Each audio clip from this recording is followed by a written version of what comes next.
when they finally close the straits over there, and then shipping is halted and prices go up and the oil goes up at the late in the summer, which, by the way, they're already trying to convince people that we're going to boil out of our skins here. I know, here next week, only for one day. It's all Yeah. because of global warming, dude. Yeah, so they're already trying to convince. This is how they do it. Smash They dozens knock of you in the. records. Oh, Okay. there were thousands of cold records broken this year, but don't talk about that.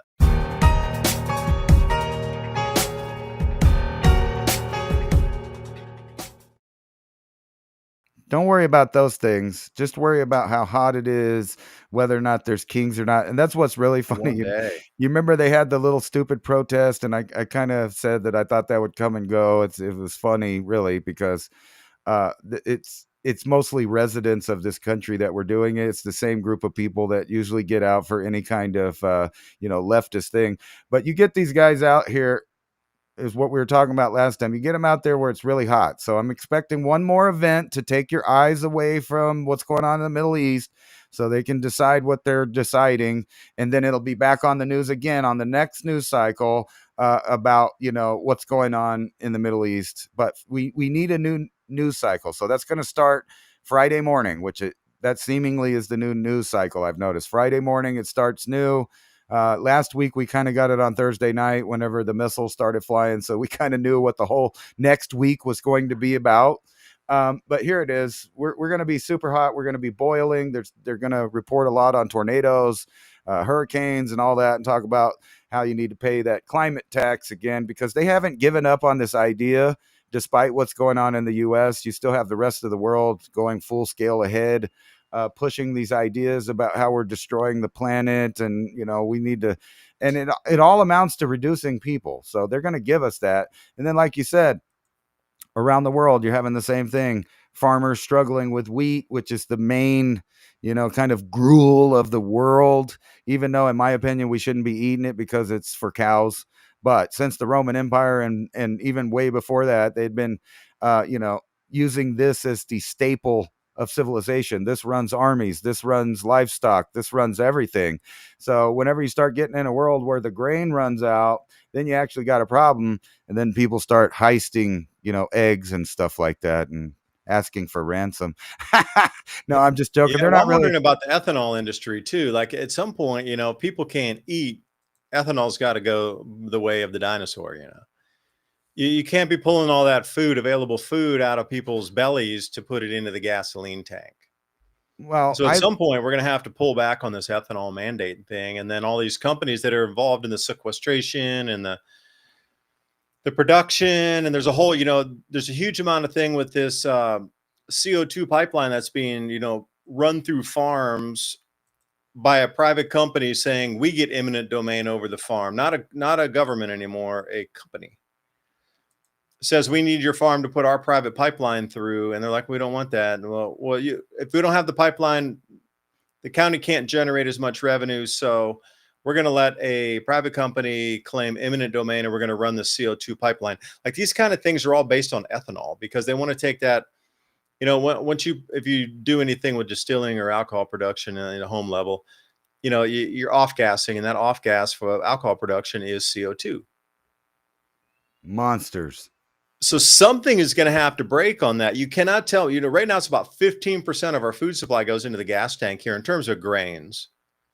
It's not exclusively wheat. They're using all types of different grains. They use barley sometimes. They use different times of grasses, switchgrass. I mean, there's a whole bunch of feedstock going in there for producing ethanols. But lion's share of it is food, like corn.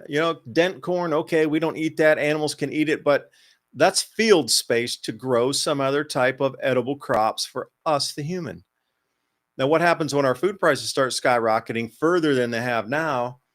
And then there's still got this battle between, we need ethanol mandates because we need, and it's not as efficient too. If you've ever done any studies on ethanol, it's 10% less BTU that can be produced out of that. So if you're looking at gasoline in terms of a gallon of gasoline, you need 1.1 gallons of ethanol to get the same amount of power out of an engine that 1 gallon of gasoline would.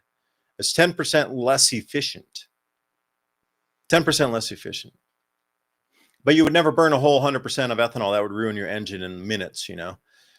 So they bring it down to 10% or 15%, depending on what state they want your car to brake faster. Because ethanol is not good for any engine, by the way. It degrades your engine. The pistons, I cannot believe they even allow this to be forced down our throats, because it causes your car to degrade and break faster. Like, the longevity and ownership of your car is greatly diminished by running ethanol through the engine.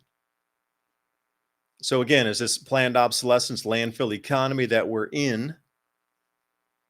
Comes back to the same thing, even with your automobile. Now they're forcing something that degrades your engine to be put and used by law into the fuel supply. But at what point do people get angry enough to request or ask, not of a no king, but how about a no ethanol protest? Nationwide, like, no more ethanol in our gas tanks. We need that for food. At what price point do people get angry enough to say, hey, no more ethanol in our tanks? We need that field space to grow actual edible food. I don't hear that talk anywhere at all. None, zero. But that's the world we live in. So if the crops are declining anyway, just atrocious growing conditions, even here in East Tennessee, you know, it's been so wet. My fruits on the trees is ruined. I got brown rot out there because everything is just so wet here. Nothing is dried in months. It's raining every day, at least once to twice a day. Like, nothing ever dries out completely. And vegetables are taking a toll. Fruits. I drove by this field of spring wheat, which they haven't harvested yet. The fields are too wet. They can't get in. And this one farmer, he got the heads on the wheat are starting to sprout out from the water that's coming down. That's how wet it is, and they can't get in the fields over here. Which is Walmart down close to this town where they had one of these protests, these King's protests last week. If you drive by this field there, you can see some of the heads are starting to sprout green straight out of the stalks of the spring, or of the winter wheat, excuse me, that they haven't been able to get in and harvest yet. I don't know if it's going to be like a write-off or what, but they can't get in those fields. They're too muddy. And now the crops are sprouting out of the heads. So, you can't take that to market. That's a kind of moisture that we're in. Like, you get these moving moisture patterns because of changing jet stream flows. This is a continuous flow. And now we're going to get a full dry out period forever, which is a wildfire risk anyway, because, you got all these grasses. There's so much fuel that once all this stuff dries out that grew like tremendously this first months of the year, you're going to have an enormous amount of like fuel for brush fires around here. The amount of field grasses, they can't even run hay this year. They have not even been able to get even this first single cut of hay in yet, because it has been so atrociously wet. Already they would have got at least the first cut in, laid it, and already just been waiting for the second, growth here during the July-August period, cut again, and then, wait for the late season. They haven't even gotten first cut in yet. And you can't cut hay if it's going to keep raining. You got to let it dry. Usually, like, you'll know when it's going to be dry. I bet, because here in the next 7 or 8, 10, 12 days, it's supposed to be dry. It went from completely wet into completely dry. So when you're looking at the farmers, if you don't know anything about how the weather's going to be, if you see a bunch of people out in the field laying hay, they're just cutting the big, real tall grass, like the waist high. It was actually more, it's like waist high. Usually they try to get it like knee high or thigh high, maybe maximum. Knee high is pretty good height to maybe thigh high. Once you see them out there cutting that grass and they're laying it down in rows, you're going to get at least a week of dry weather, because they don't cut hay unless they can cut it, let it dry, put it into their rows, and then bale it. But they need a full week or more of that before they can cut it. So when you see farmers out there cutting hay, you know that we're going to get a full week of dry. And I would imagine by tomorrow or the next day around here, you're going to start to see a lot of people laying hay, because it's the only chance they've had it this year so far, and everybody's going to jump on it. So some areas are incredibly wet, and other areas are the opposite. They're incredibly dry. So you tell me about the mix up in this year. By the way, I don't think the weather's correct. Talk to some Amish guys over here. they're having problems on the farm, and the Amish are having problems growing produce right now too. It's too wet for them.